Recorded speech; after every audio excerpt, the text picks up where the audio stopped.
Assalamu alaikum wa rahmatullahi wa barakatuh. Can all of you hear me? Walaikum salam wa rahmatullahi. Sheikh Sabji, we can hear you. Walaikum salam wa rahmatullahi wa barakatuh. Walaikum assalam wa rahmatullahi wa barakatuh. All right, let's start, inshallah. Alhamdulillahi wa kafa. Wa salamun ala ibadihi allazina istafa. Amma ba'd. أعوذ بالله من الشيطان الرجيم. بسم الله الرحمن الرحيم.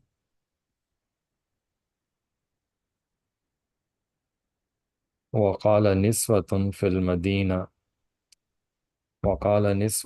المدينة امرأة العزيز تراود فتاها عن نفسه قد شغفها حبا إنا لنراها في ضلال مبين. سبحان ربك رب العزة عما يصفون والسلام على المرسلين والحمد لله رب العالمين. اللهم صل على سيدنا محمد وعلى آل سيدنا محمد وبارك وسلم. اللهم صل على سيدنا محمد وعلى آل سيدنا محمد وبارك وسلم. اللهم صل على سيدنا محمد وعلى آل سيدنا محمد وبارك وسلم.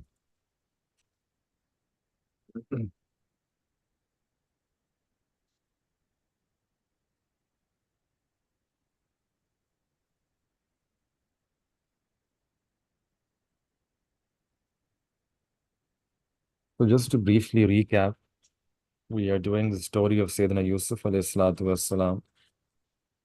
And last time we ended here on this verse number 30. And up till now, we know that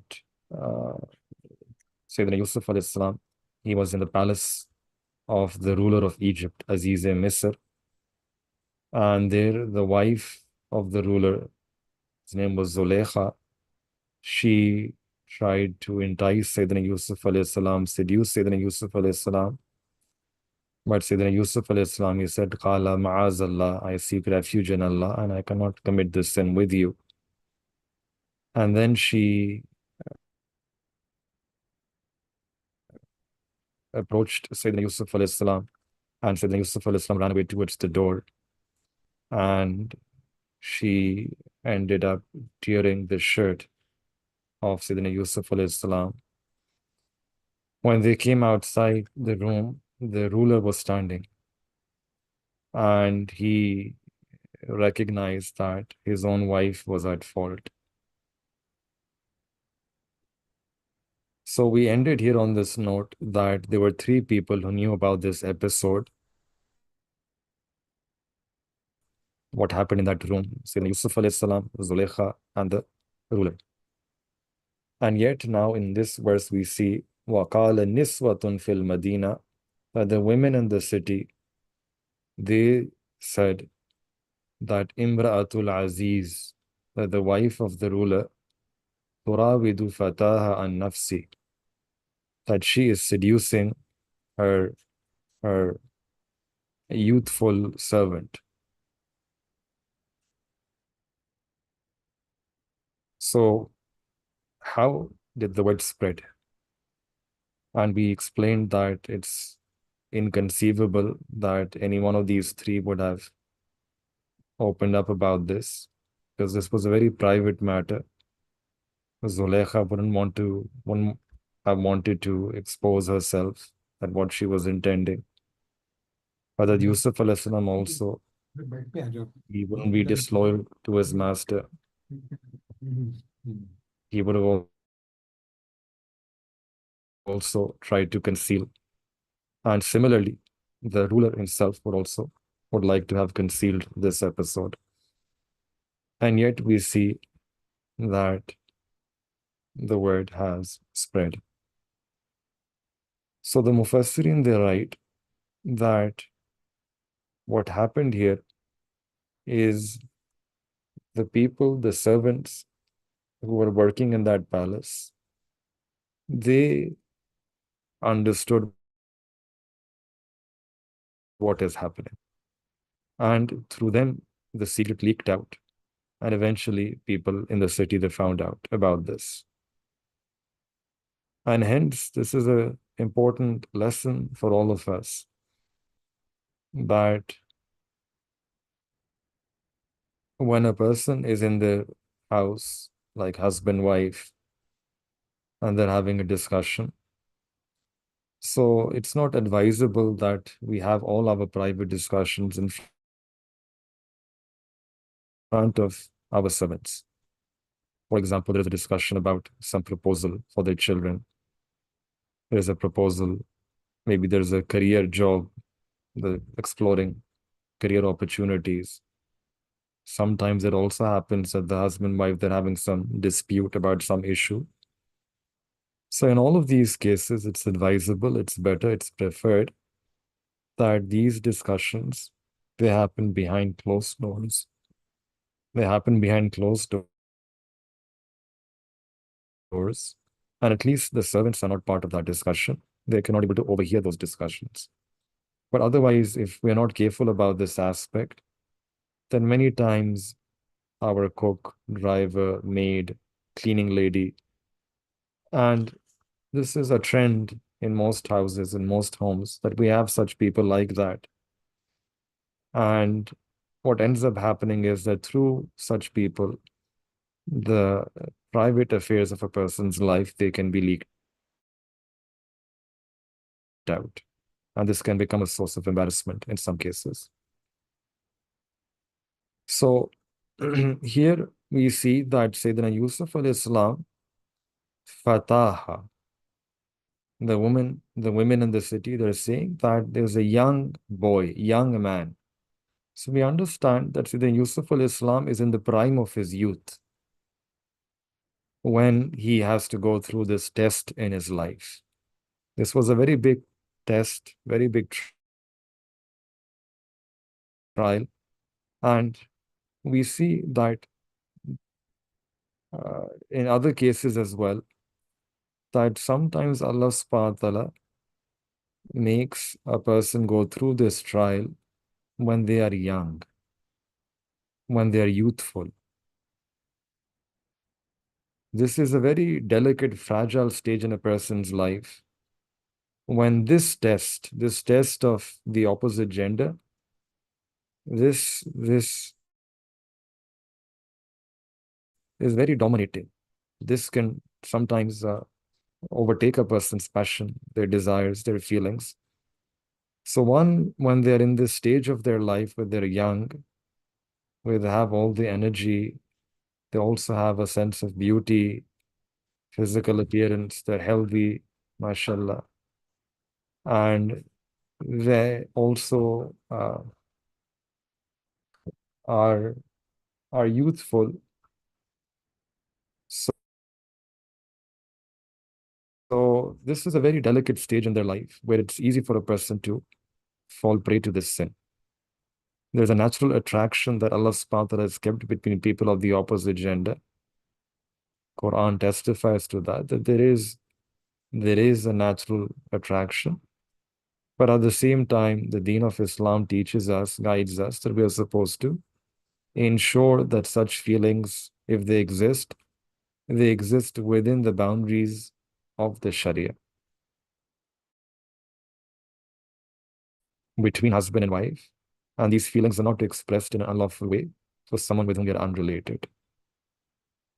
So this is a testing stage in a person's life. And this is not to say that this kind of test may not happen at a later stage. It definitely can happen later as well. But at this stage in particular, one has to be really careful. For example, Sayyidina Ibrahim alayhi salatu wasalam, when he was also a young man, a test came upon him as well, and he was thrown inside the fire. And there also the same word, this word fataha, inna sami'na fatayn yadhkuruhum yuqalu lahu Ibrahim. people would say that we have heard that there is a young man called Ibrahim. So we see that Sayyidina Ibrahim alayhi salam was also a young man when he went through that test in his life. And Ashab-e Kahf, the people of the cave, they were also young men, and a test came upon them as well. Innahum fityatun amanu bi rabbihim wa zidnahum huda. That they were young men who had believed in their Lord, and then Allah Ta'ala increased them in hidayah. And here as well, Sayyidina Yusuf alayhi salatu wasalam, he was also, the word we see, fataha. He was a young man, and he also underwent this trial in his life. And at the same time, for those who are able to successfully pass this test, then Allah loves such people. In fact, there is one category of people who will be shaded by the Arsh, the throne of Allah subhanahu wa ta'ala, on the day of Qiyamah. On that day when there will be no other shade except for the shade of Allah subhanahu wa ta'ala.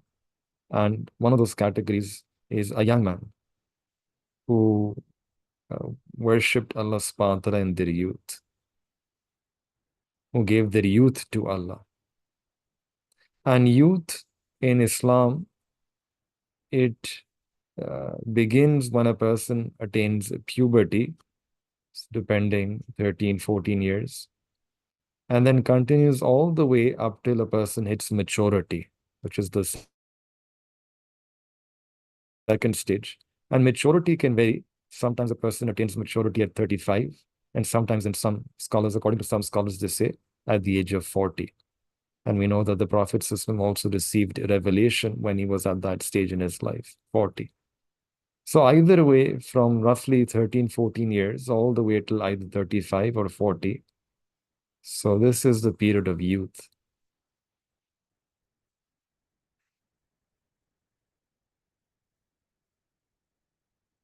Then,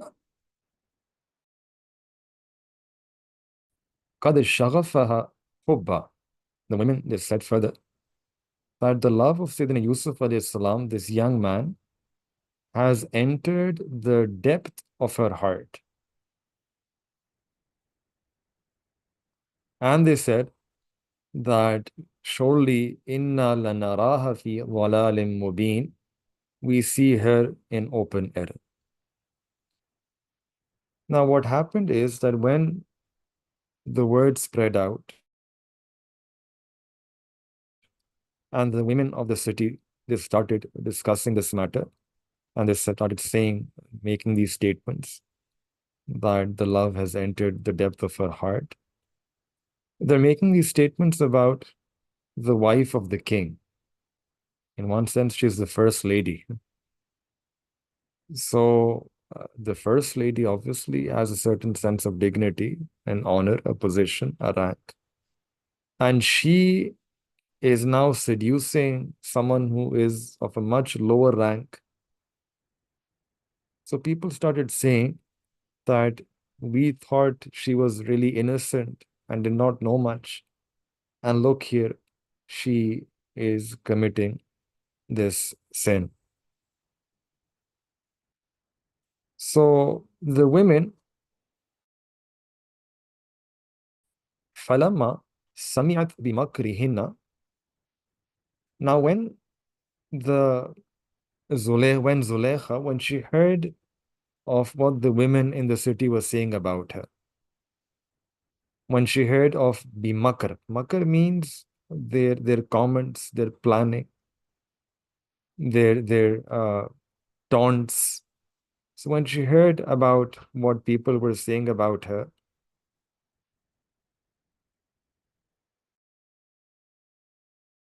this is like gossip in our terminology.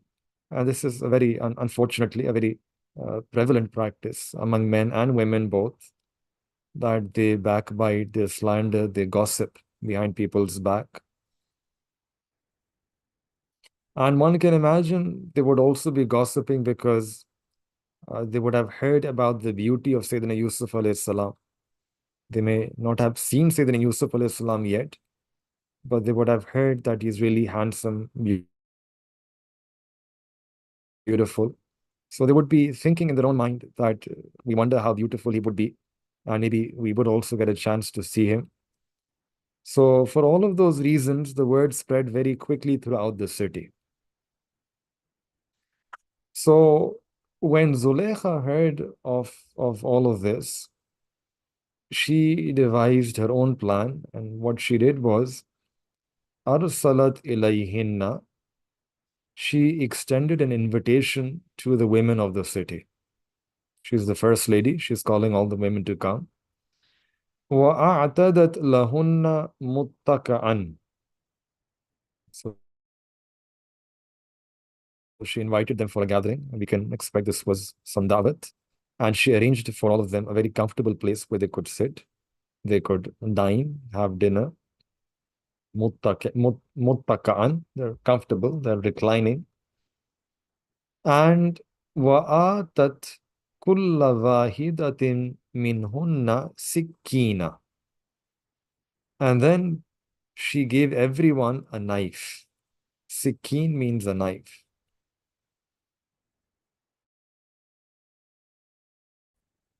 And then she said, وَقَالَتْ أُخْرُجْ عَلَيْهِنَّ. She then said to Sayyidina Yusuf alayhi salam, then now come out to them, come out before them. So when Sayyidina Yusuf alayhi salam came out, and when فَلَمَّا رَأَيْنَهُ, when the women, they saw Sayyidina Yusuf alayhi salam, أَكْبَرْنَهُ, they found him great, stunning, amazing, breathtaking. And they said that Hasha lillah, that this person cannot be a human being. He seems to be like an angel. And in that state where they were stunned, they were amazed, they were bedazzled, mesmerized, what ends up happening is وَقَطَّعْنَا أَيْدِيَهُنَّ. They ended up cutting their own hands. They cut their hands. And they said, وَقُلْنَا حَاشَ لِلَّهِ مَا هَذَا بَشَرٌ. They said that indeed he cannot be a human being. He is but a noble angel. In hadha illa malakun kareem. He is no one but a very blessed, noble angel. Now, this issue that the women, they ended up cutting their hands. And on the other hand, we see Zulekha, she never cut her hand. The women, they saw Sayyidina Yusuf alayhi salam once and they cut their hand. And Zulekha was with Sayyidina Yusuf alayhi salam for all of these years, for all of this time.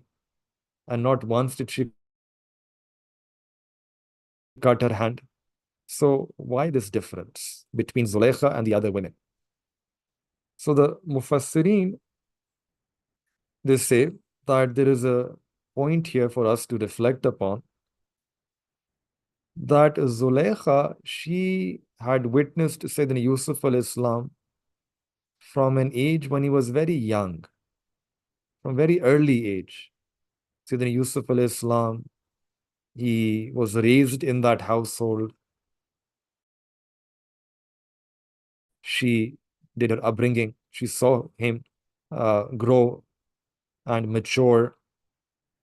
And for that reason, she was accustomed to the sight of Sayyidina Yusuf alayhi salam.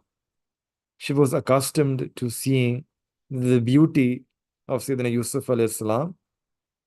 And for this reason, the beauty of Sayyidina Yusuf alayhi salam, and surely Allah Ta'ala had given incredible beauty to Sayyidina Yusuf alayhi salam, is very beautiful. But the beauty did not have that same effect on her as it did upon the other women in the city who hadn't had a chance to see Sayyidina Yusuf alayhi salam up till now. they were seeing for the first time. And when they saw for the first time and they saw unexpectedly, so in that moment, they was as if they were just so mesmerized, so bedazzled, stunned, that they lost their senses to some degree.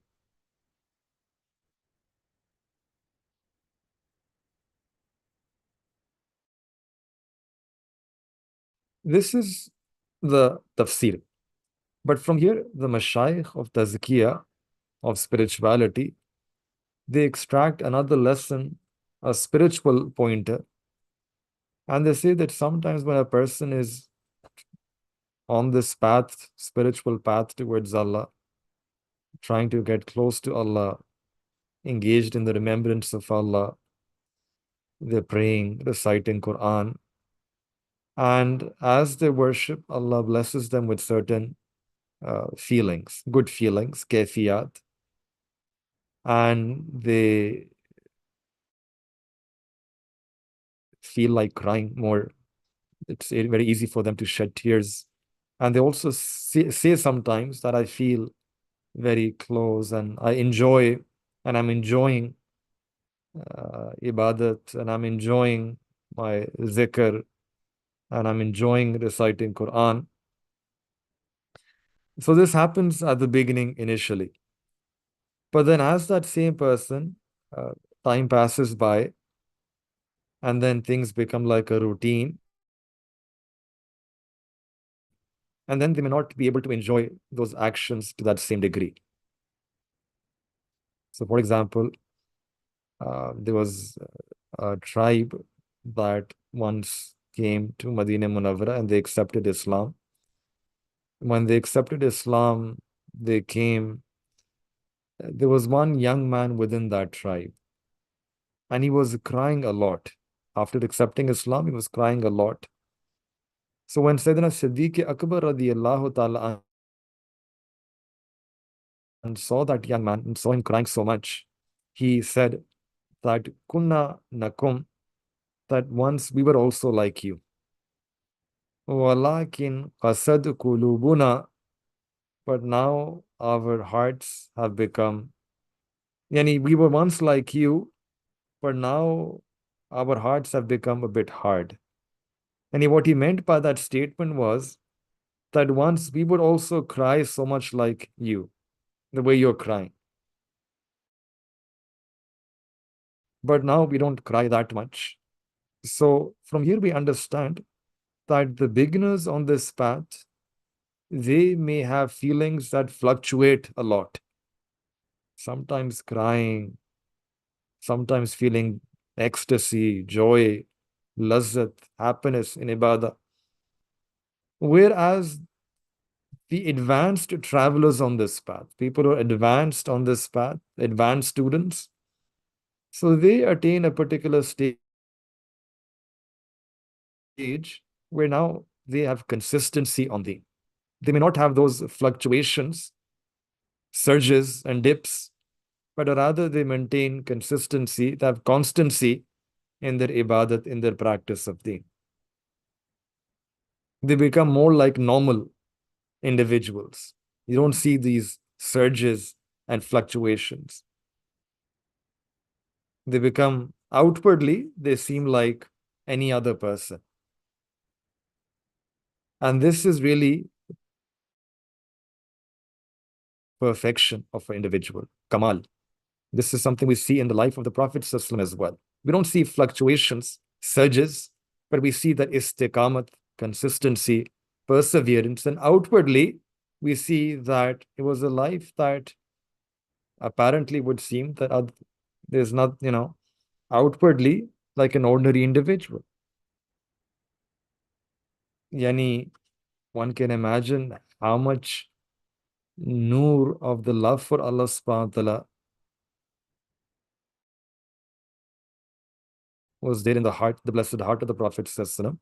How much noor of ma'rifat of Allah would be there in the blessed heart of the Prophet sallallahu alaihi wasallam. How full the blessed heart of the Prophet sallallahu alaihi wasallam would be with the noor of iman, the noor of taqwa, the noor of remembrance of Allah. But yet when any unbeliever, non-believer would come and they would approach a gathering where the Prophet ﷺ would also be sitting, they would say that, where is your Nabi? Who is your Nabi? Right? They won't be able to recognize, right? They will be saying, who is your Nabi? Where is your Nabi? And then sometimes they would also say that, Mali hadar Rasul, that how can this person be your messenger? Ya'kulu ta'am, he eats food like us. Wa yamshi fil aswaq, and he walks in the marketplaces like us. So how can this person be a Nabi? In fact, this is a testimony to the perfection of the Prophet ﷺ, that the heart and the inner self, the batin, was so fully connected to Allah Ta'ala at every single moment, but the outward, the zahir, would appear like a normal individual, like any other individual, eating, drinking, walking in the market. But the batin, the heart, would be fully connected to Allah subhanahu wa ta'ala at all times. This is the mark of a true believer. This is the quality of the best of Iman, that the heart is fully, always, not even for a blink, not even for a second, a person is disconnected, but the heart is always feeling in the presence of Allah subhanahu wa ta'ala. And the outward is actively engaged in the dunya. So this is really difficult for a person to attain.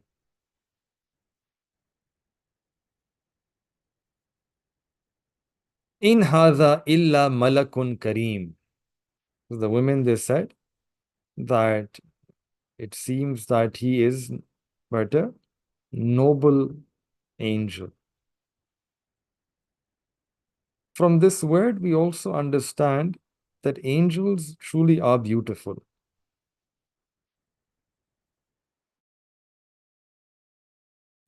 Like the women, they're saying, Sayyidina Yusuf alayhi salam is beautiful, and the metaphor that they're using for his beauty is angel. So this is a point that angels are beautiful. And on the other hand, shaitan is ugly, is repugnant.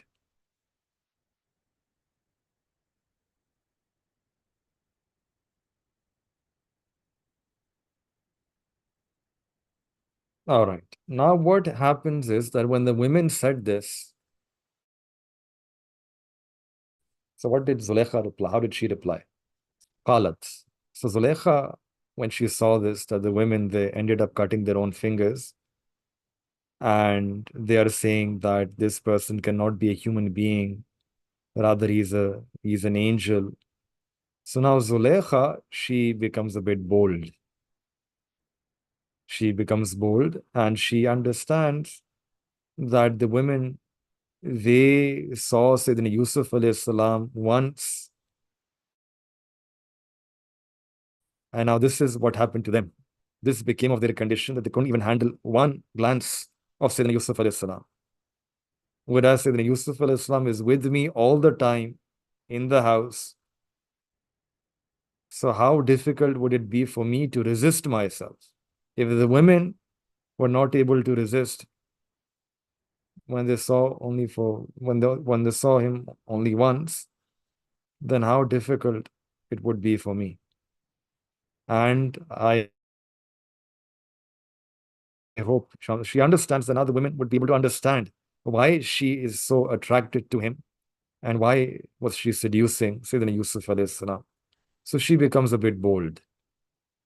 And then she says herself, قالت فذلكن الذي لمتنني فيه, that this is the one about whom you were reproaching me. That this is the one that I tried to وَلَقَدْ رَاوَدتُّهُ عَنْ نَفْسِهِ. And then she openly acknowledged that yes, I tried to draw his attention towards myself. I tried to seduce him, draw his attention towards me, but فَاسْتَعْصَمْ, but he did not follow my command. He did not obey. He did not accept. وَلَئِن لَّمْ يَفْعَلْ مَا آمُرُهُ. And now, when he did not follow my command, لَا يُسْجَنَنَّ, he shall either be imprisoned, yani this would be the punishment for not listening to my command, for not obeying me. He will either need to go to prison, وَلَا يَكُونَ مِنَ الصَّاغِرِينَ, or he will have to be disgraced. He will have to be punished in some other way, be humiliated in some other way, be disgraced in some other way. So the situation very quickly developed that all the women who were there in that gathering, they were united on this front. They all agreed that Sayyidina Yusuf alayhi salam, he should be punished, for he refused to listen to Zulaykha. So they're all now on the same page.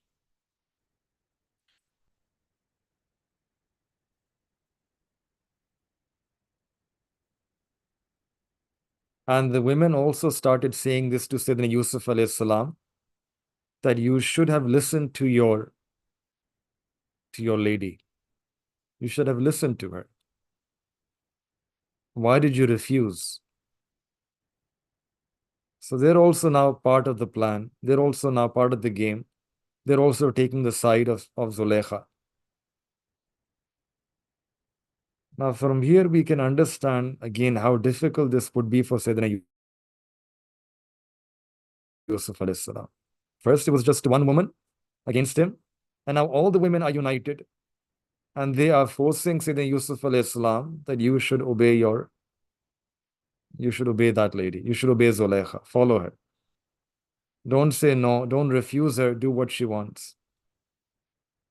Commit this sin. Such pressure, such a tremendous trial, big exam.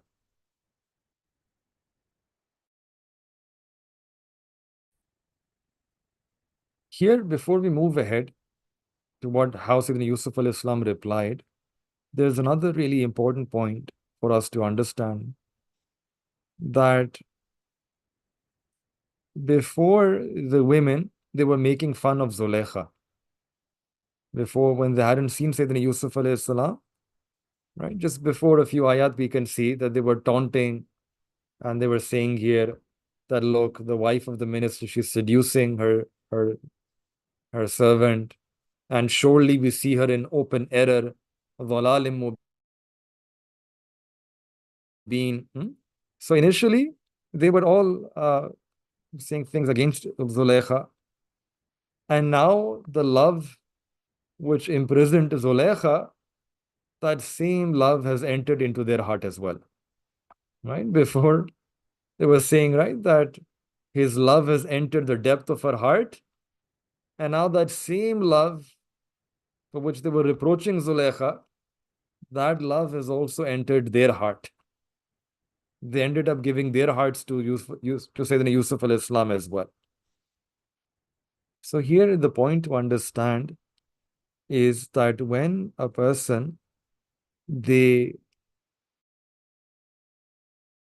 open up the faults of other people in a public gathering, when you start backbiting others, revealing the secrets of others, you broadcast their faults before others, as opposed to concealing them, you reveal, you start making fun of them, mocking them, laughing at them, then there will come a time when a person himself or herself, they will fall into that same sin. for which right now they're laughing at others that look at them, there will come a time when they will fall in that same pit hole. There's a hadith where the Prophet ﷺ mentioned this principle that La tudhirish shamatata bi akhik, that one should not make fun of their brother, ridicule, mock, scorn. Don't do these things to your brother. فَيُعَافِيهِ اللَّهُ, it's possible that Allah might give security, afia, well-being to that brother whom you're mocking right now. وَيَبْتَلِيكَ, and Allah will make you suffer that same fate. Allah will make you go through that sin. Allah will make you involved in that sin. And this is so true. This happens all the time. So if someone is disgraced, or if someone ends up committing a sin, or if someone makes a mistake, we should not laugh at that person. We should not celebrate the weakness of that person. We should not rejoice at the mistake of that person.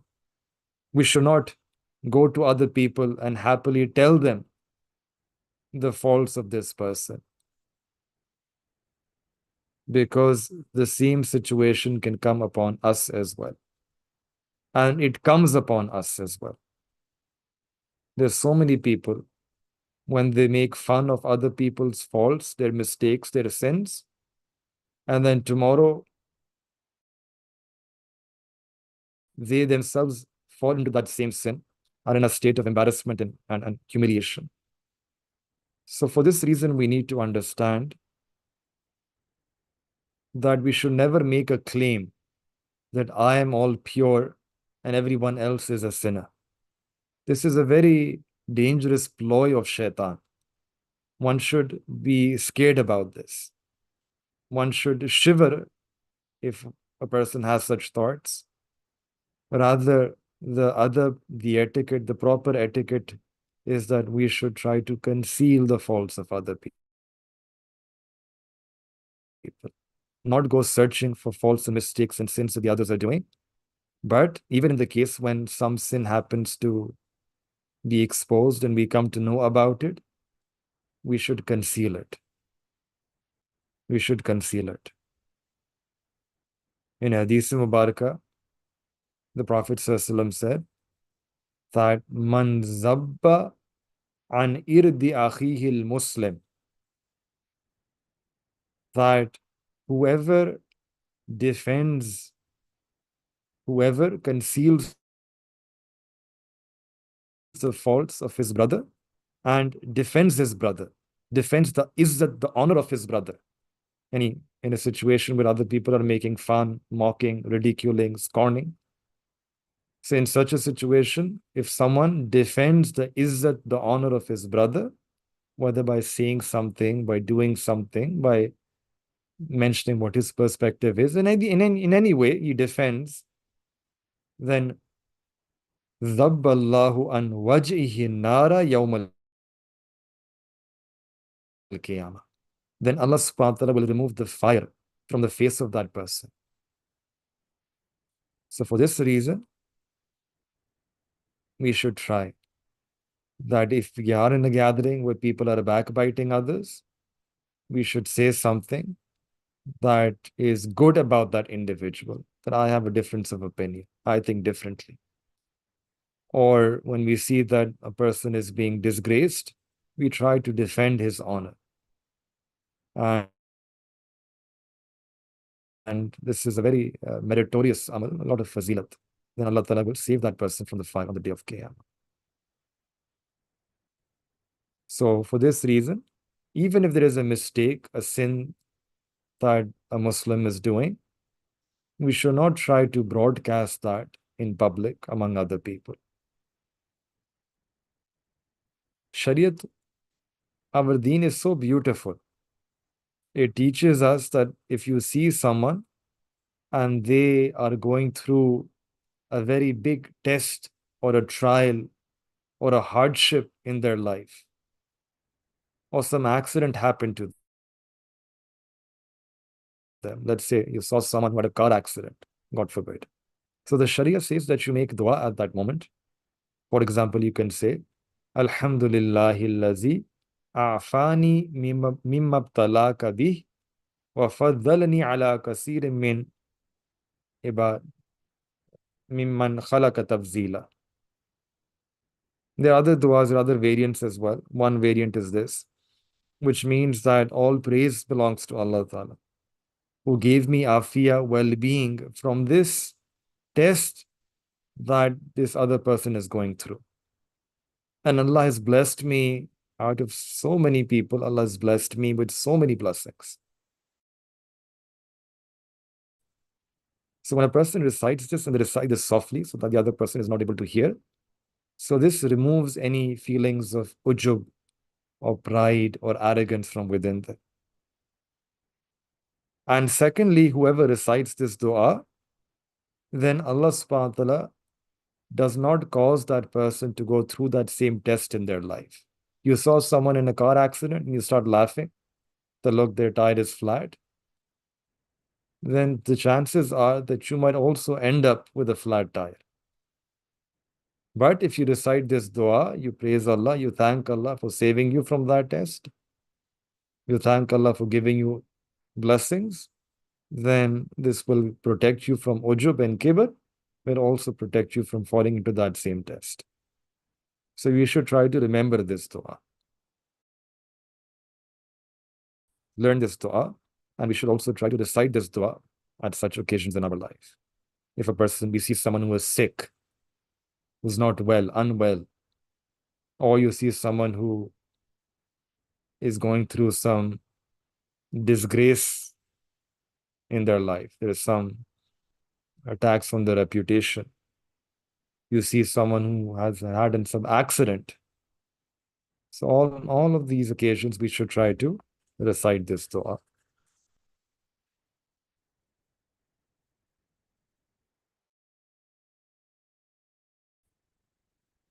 Now what happens?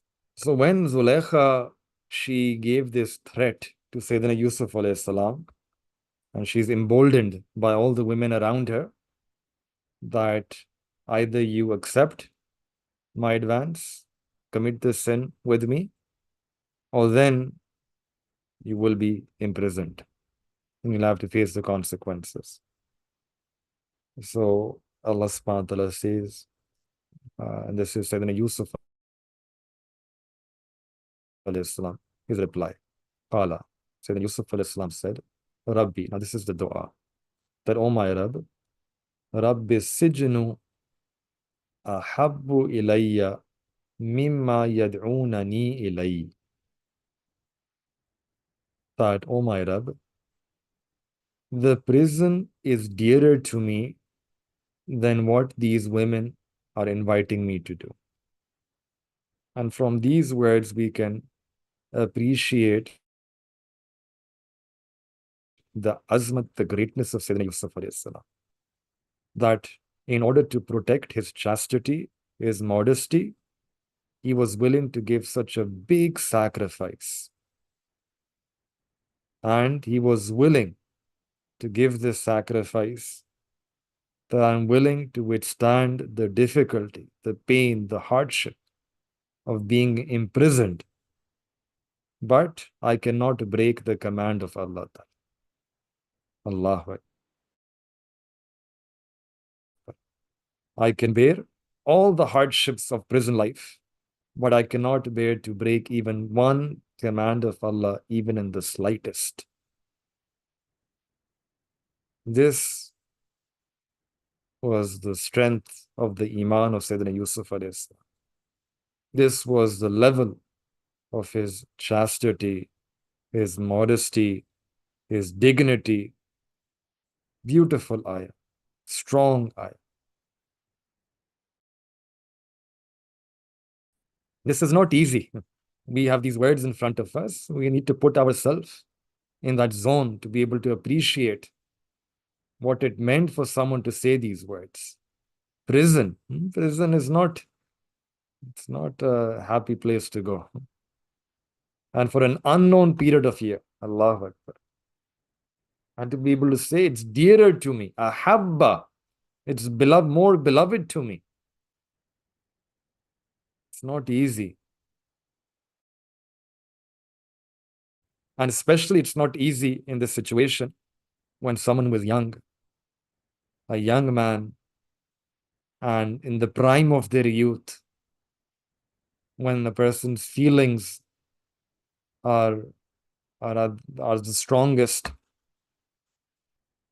And on the other hand, the first lady, she herself is inviting you to commit this sin.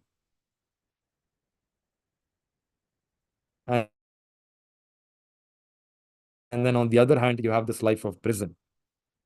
And you also have this expectation that people will look down upon you. You will have a bad reputation. You will go to prison. That stamp of going to prison will remain with you. So on one side, a person is thinking about all of these things. And then on the other hand, a person thinks about the command of Allah Ta'ala. And they is submitted to the command of Allah. This is istiqamat. This is a beautiful example of sabr al-ita'a, to be patiently practicing that which is pleasing to Allah Ta'ala. Istiqamat. And from this one statement, we can understand that truly Allah subhanahu wa ta'ala had given such a dignity and honor to Sayyidina Yusuf alayhi salam that he was able to say this, that I prefer to go to prison than what these women are inviting me to do. Now here,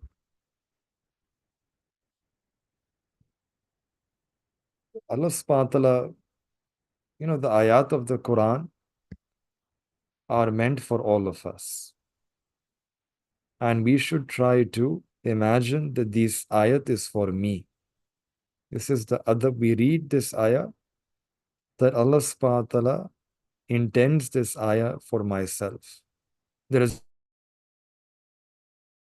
a lesson for me in this ayah. And what is the lesson for me? What is the lesson for all of us here? It's not just mere storytelling. This is directed to me and you. There is a lesson here for me and you. Allah wants us to understand that lesson and to implement that lesson in our life. What is that lesson? That lesson is that all of us, we go through different stages in our life where we may be invited to sin. And in such situations, the Sharia is giving us this lesson that if there is someone who invites you to sin, whether it's an individual, whether it's a teacher, whether it's a relative, whether it's your boss, whether it's the culture, whether it's the media, whether it's your phone, whoever, when they invite you to sin, you should immediately turn towards Allah and you should refuse that proposal. You should refuse that invitation.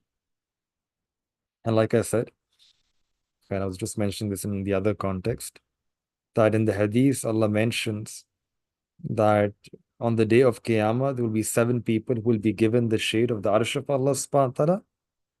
And among those 7, there will be one person who was in a position that he could sin, but because of the fear of Allah subhanahu wa ta'ala, he refused. He refused that invitation. So for example, if a woman invites a person to commit a sin, and that person replies and says, Inni akhafullah, that I fear Allah subhanahu wa ta'ala, I cannot do this act with you, then this amal is so pleasing to Allah that Allah will bless this person the shade of his own arsh on the day of Qiyam.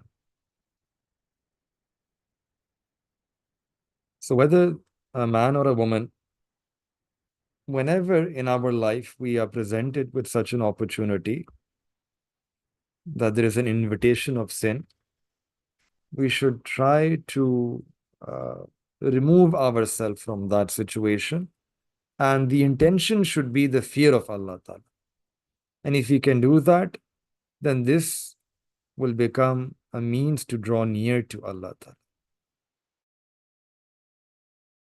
This is one of the most easy ways to come close to Allah Ta'ala. Simple ways to draw nearness to Allah, that you refuse invitation of sin. There's so many times, so many women that they get invitations of sin,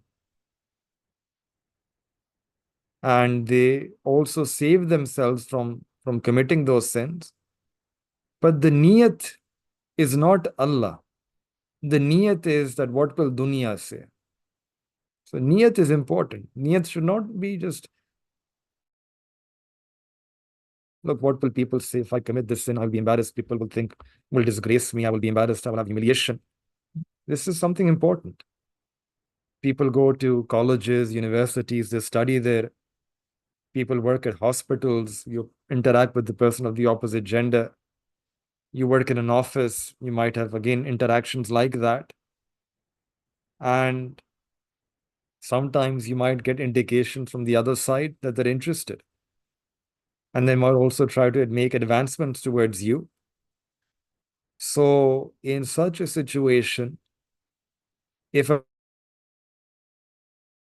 person, they stay away from sin only because what will my husband say, or what will my parents say, or what will the society say, then fine. Or they save themselves from sin, they get a reward for that, because at least they're staying away from sin. But if a person can make this intention that I'm staying away from sin because of the fear of Allah Ta'ala, I'm leaving this sin, then not only will you get sawab and ajr for leaving that sin, you will also draw near to Allah Ta'ala. You will get the qurb of Allah. You'll get the closeness of Allah Ta'ala. This is the easiest way to come close to Allah Ta'ala. So we should purify our intention.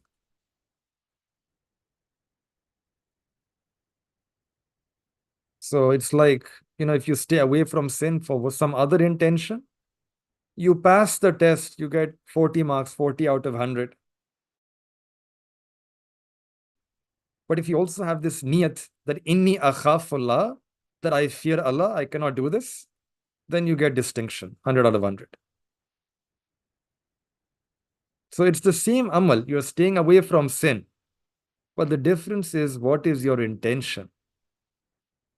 So if you have a better intention, a noble intention, inni akhafullah, then the reward will be greater, plus a person will be able to attain the qurb of Allah.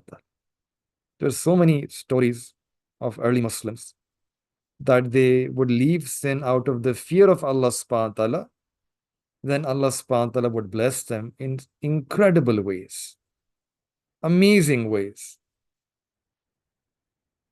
There's a story that the Prophet ﷺ mentioned about 3 men from Bani Israel who sought a refuge in a cave, and then there was a boulder that came and covered the mouth of the cave. They weren't able to come out. And then all 3 of them, one by one, they made dua to Allah Ta'ala, invoking some good deed that they had done for the sake of Allah, and asking Allah to accept that deed and open up the opening of the cave, to remove the boulder. So one person made dua. It's a long story, but they made duas invoking their good deeds. But those were deeds that they did for the sake of Allah Ta'ala. One of them was, he said that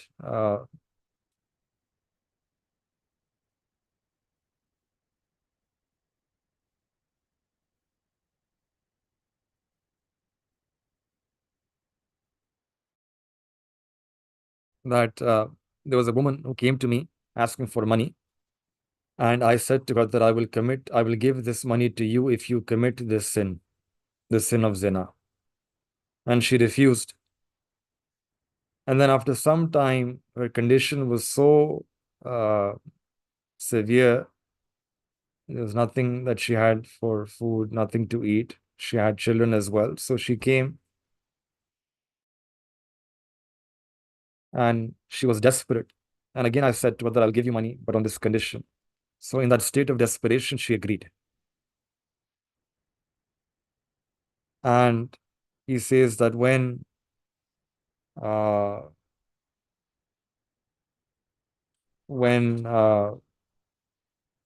she agreed to commit this sin, at that time she started shivering.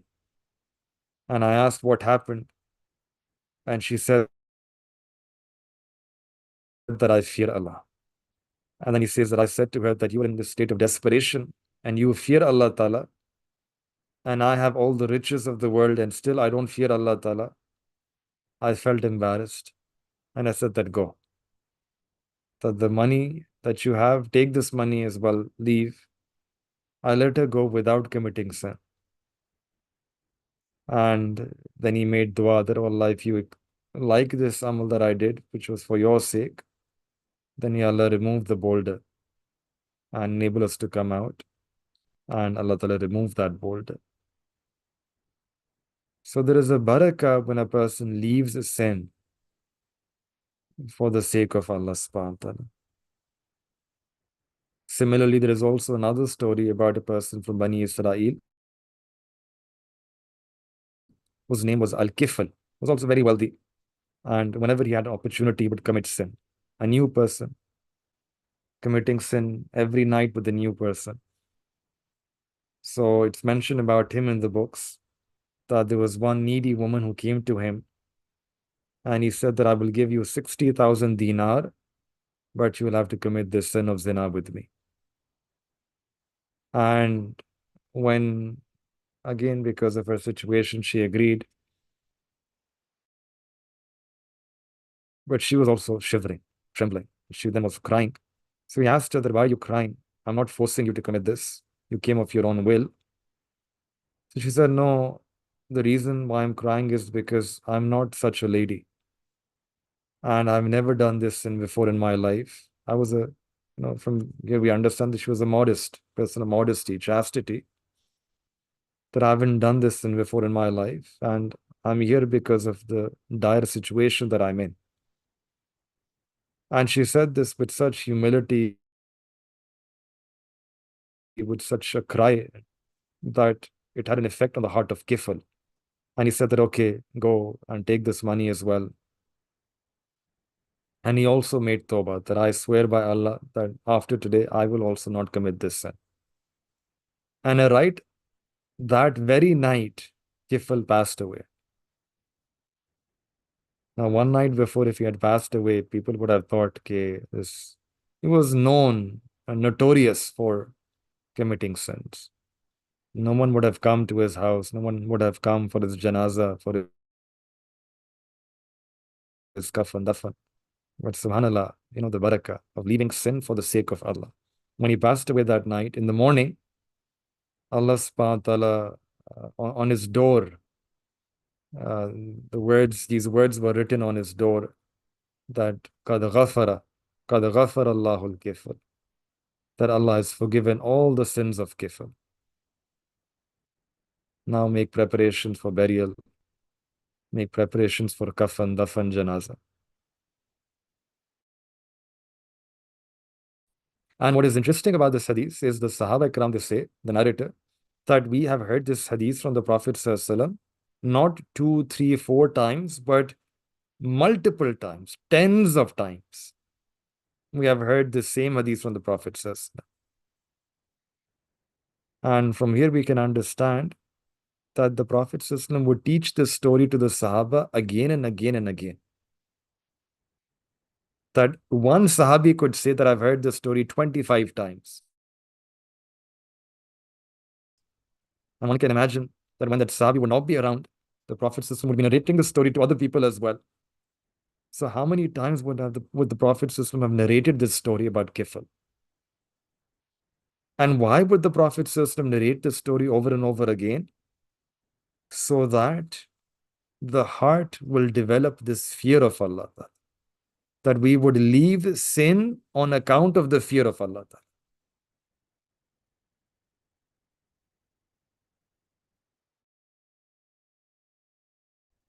Since we're on this topic, there's also another beautiful story about a woman this time, that there was a woman who would commit zina, adultery, and she was also really beautiful. And she would take like 100 dinar and then she would commit sin, do zina. Once there was a very worshipping man, worshipping servant of Allah, a young man. He was walking through the street and his gaze fell upon this woman, and he was attracted to her, and the image was stuck in his heart. Even though he was pious, but he couldn't let go of that image in his heart. And he decided that I will gather enough money and then I will go to her and I will commit this sin. So he did some hard manual labor, was able to earn 100 dinars, and then he went to her and said that I want to commit this sin.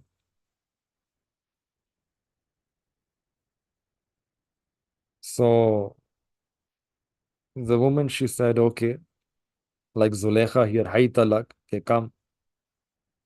When the person came to her and before they committed sin, that man, he was pious at heart. So he started reflecting that what would happen to me on the day of Qiyamah. That thought came to his mind, that how would I appear before Allah subhanahu wa ta'ala on that day? And the moment that thought came to his mind, he started trembling. He became fearful. He was a pious young man. And then he said that, leave me. I need to go. Take these 100 dinars, they belong to you. Just let me go. And the woman, she was now surprised. She said, what happened to you? That you yourself came here, you gave me the money, you like me as well, you're attracted to me, and now you're saying that I'm giving you control over myself. And now you're saying that leave, I'm going. So he replied, he said that I fear standing before Allah Ta'ala on the day of Qiyamah. And that thought has made me hate you. And that thought has made me hate this sin. So the woman, she was also experienced. So when she saw this young man and she saw that there's nothing stopping him from committing this sin, he's young, he has a desire, and yet only because of this fear of Allah that he has in his heart, he's letting go of this opportunity. It affected her as well. And subhanallah, she said that if you are true in your words, then I know that no one can become my husband other than you. I don't want to commit this sin, but become my husband. And he is insisting that leave me, I need to go. I need an exit. I need to run. And she's saying, no, promise that you will do nikah with me. Then I will let you leave.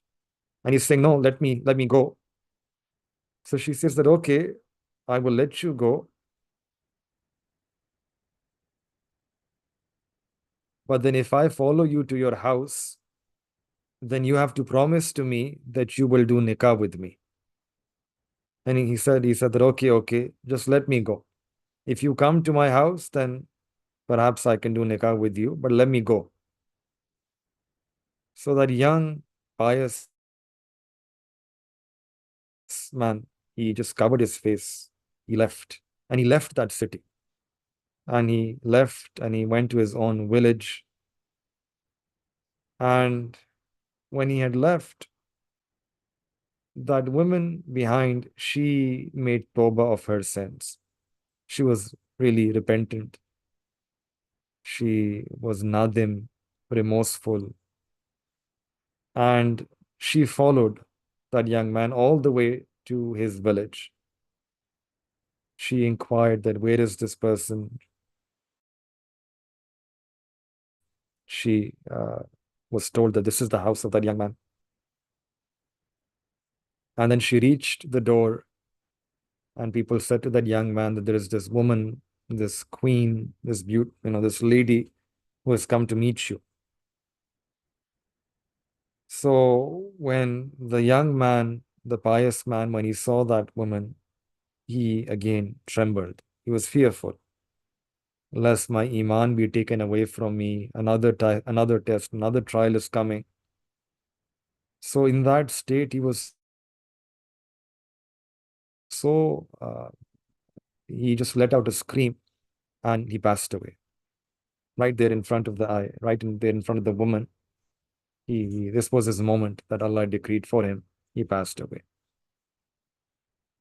And the woman, she said that now this person has passed away. Is there any relative?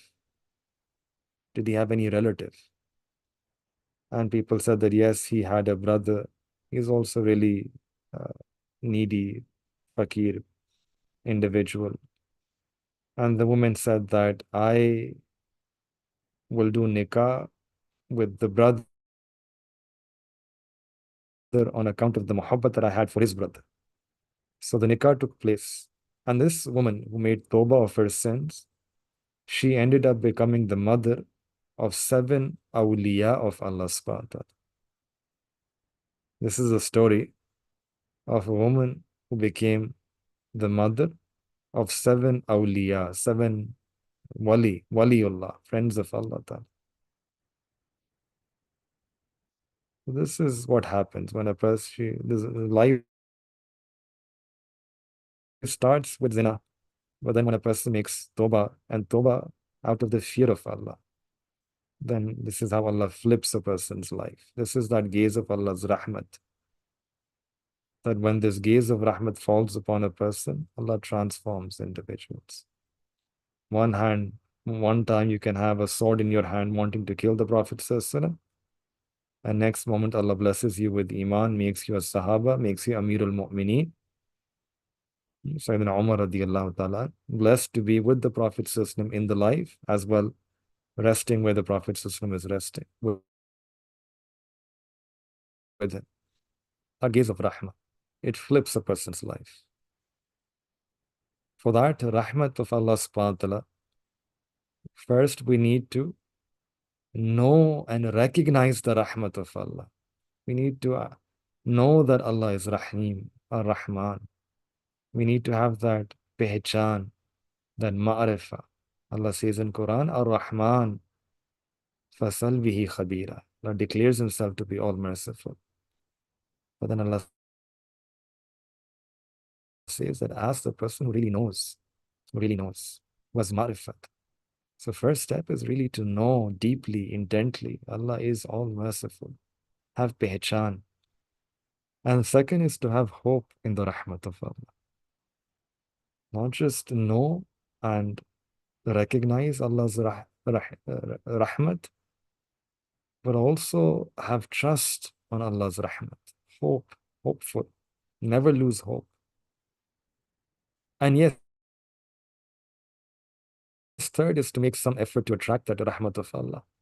When a person has all three, that they recognize Allah to be all merciful, and they have hope that Allah, I have no hope in my own amal, all my hope lies in your rahmat.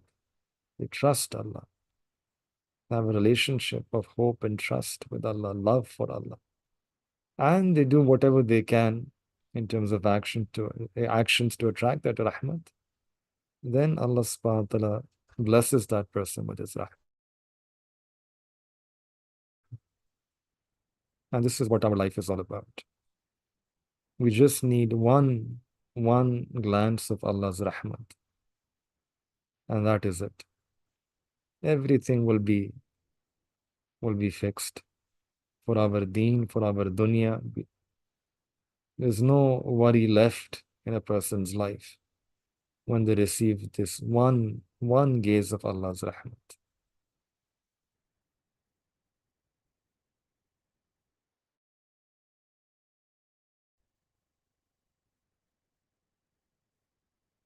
This should be our dua to Allah Ta'ala, that Ya Allah, we ask you for that one glance of rahmah, one gaze of rahmah, and Ya Allah, transform our life. Make us in such a way that we become pleasing to you.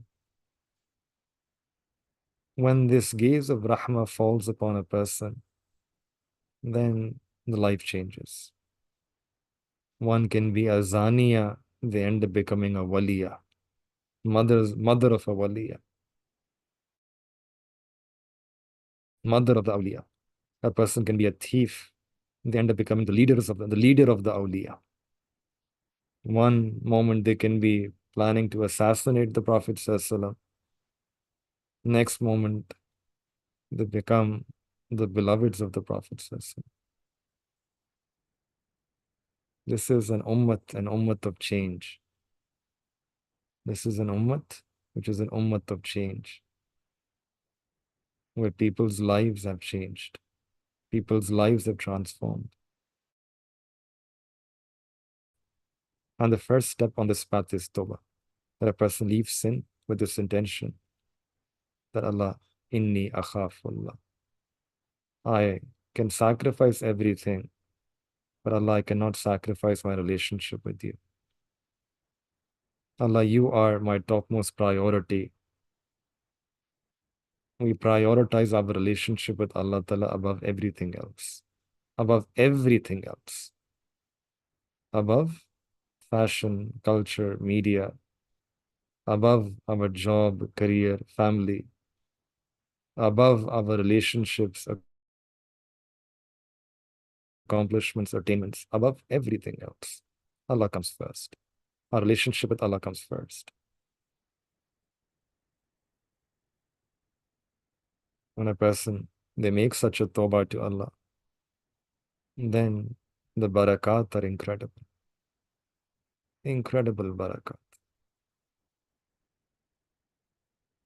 There's also a story about a person who made such a tawbah, and then they were blessed with the shade of a cloud. The cloud would follow them. The cloud would follow that individual. Wherever that person would go, the cloud would shade that individual.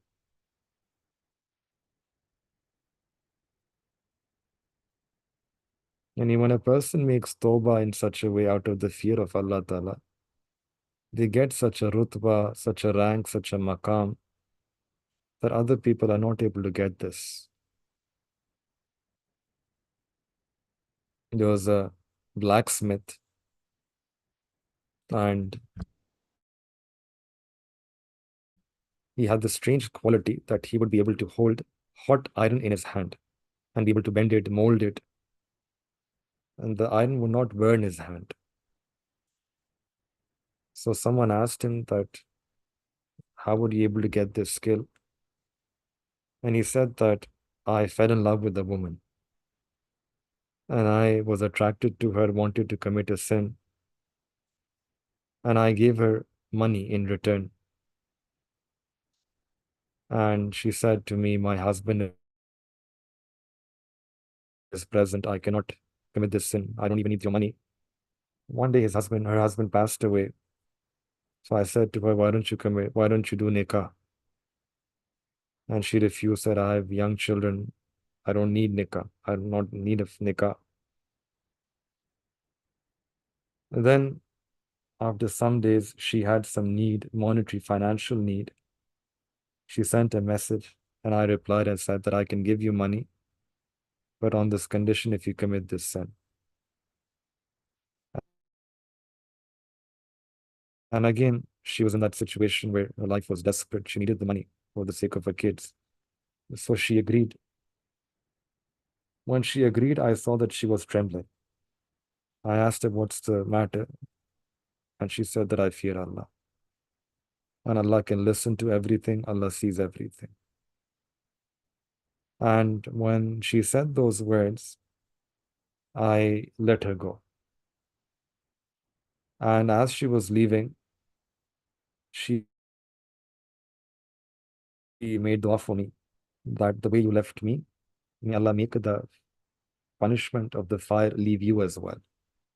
May Allah save you from the fire of punishment, from the fire, from the azab. So this was the dua that that pious woman made. This is what happens when you have purity, chastity, modesty in your life. Allah accepts your duas in incredible ways as well. She made this dua. This was the dua of a lady who had this fear of Allah Ta'ala, that may Allah save you from the fire. And that blacksmith says that this dua became true for me. Even in this dunya, Allah would save me from the fire. The fire would not be able to burn me. And I have hope in Allah's mercy that when I pass away, the fire of Jahannam will not be able to burn me as well. Yani this amal is so beloved in the sight of Allah Ta'ala that their du'as are accepted by Allah.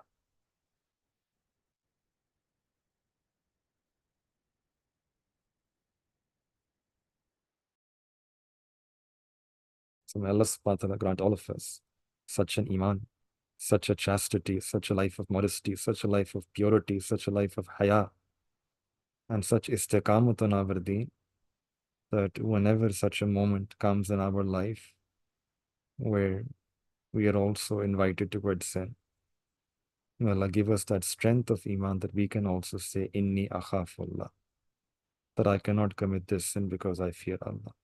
I love Allah.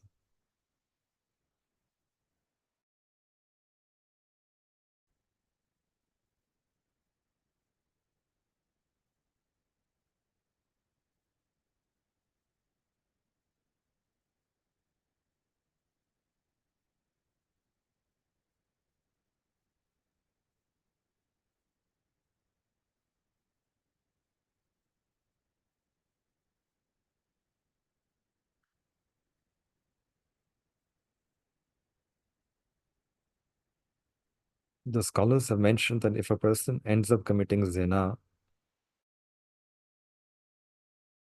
there are certain things that will happen to such an individual. One, there will be a loss in that person's deen. Second, there will be a loss in that person's intelligence. And if a person doesn't stay away from this sin, intellectually they will be weakened, begin to forget things, not be able to memorize things. This is one of the negative consequences of this sin of zina, that their akal goes down, their ilm goes down, and the barakah in their age also goes away. Their body, their jism becomes, they'll be unwell, they might have different diseases, sicknesses, and the barakah in the rizq also goes away. The rizq becomes constricted, a financial difficulty. And they also write that the nur on their face dissipates. That energy, that freshness, that ruhaniyat, that nuraniyat goes away from their face. There's as if the face is accursed, and du'as of such a person are not accepted. So one should save themselves from this sin of zina.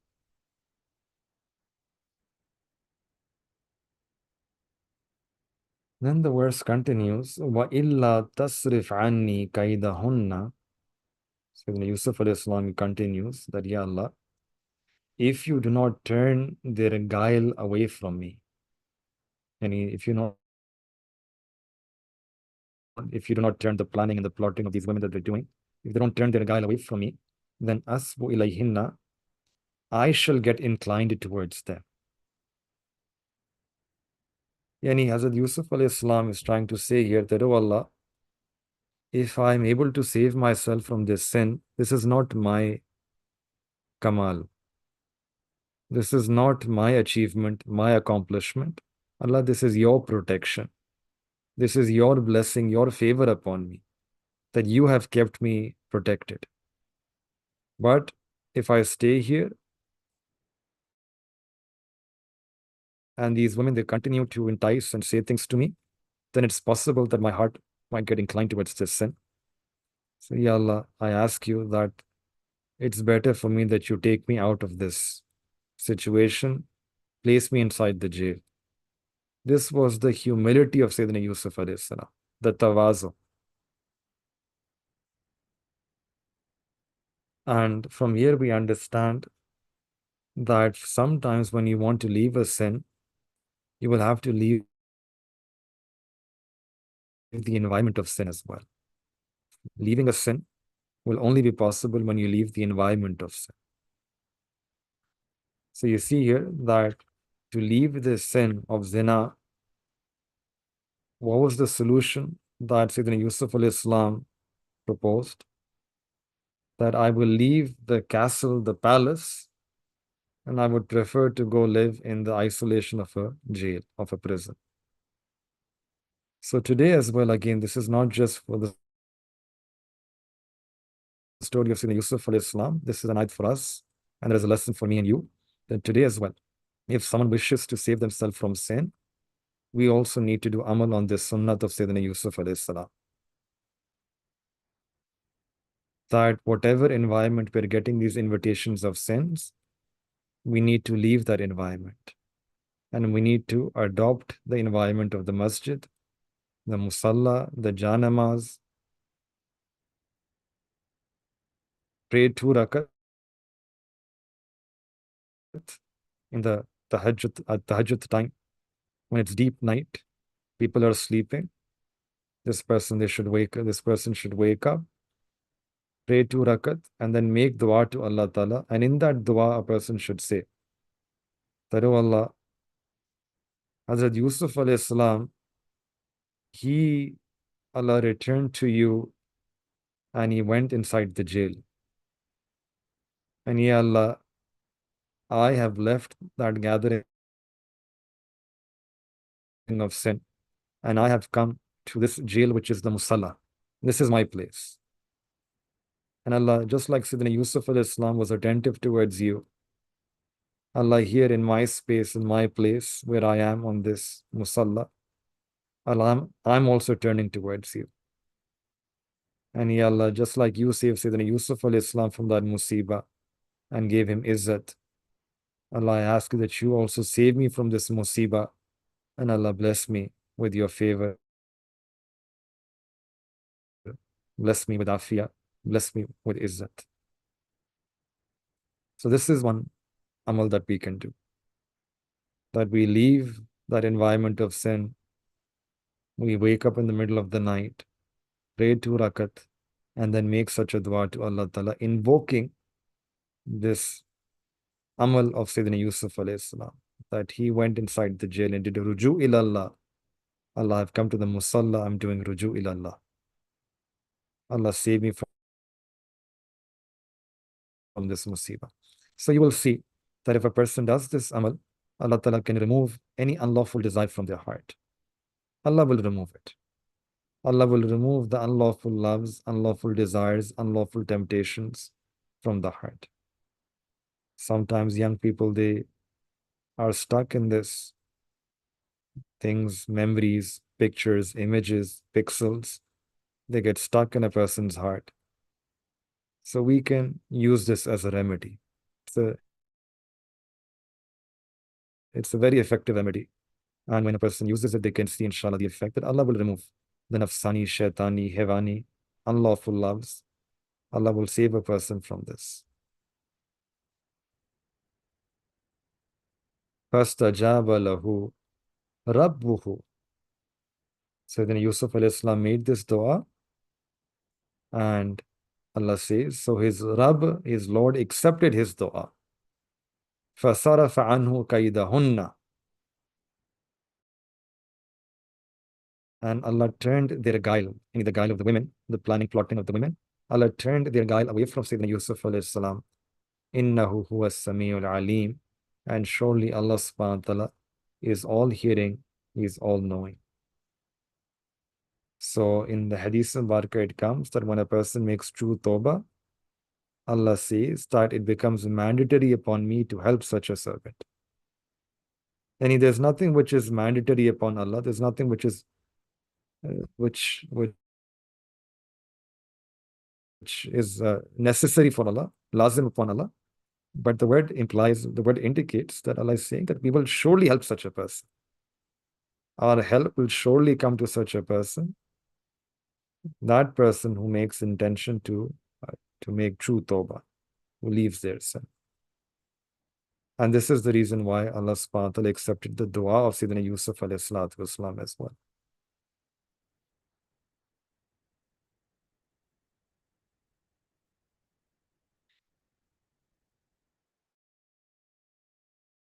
And then the last ayah of this ruku, ثُمَّ بَدَا لَهُم مِّن بَعْدِ مَا رَأَوُا الْآيَاتِ لَيَسْجُنَنَّهُ حَتَّى حِينٍ.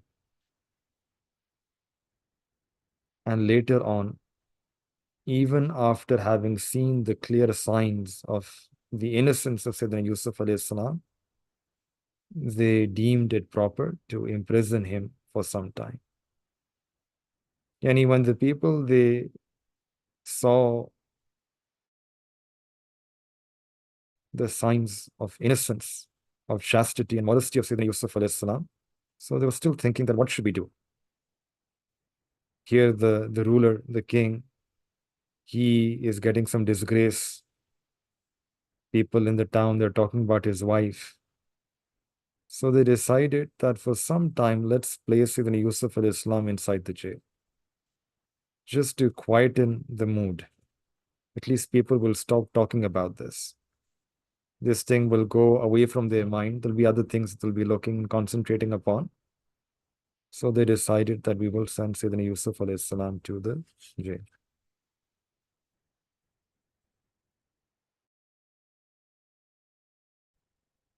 Inshallah, let's keep it till here. Inshallah, we'll continue next time.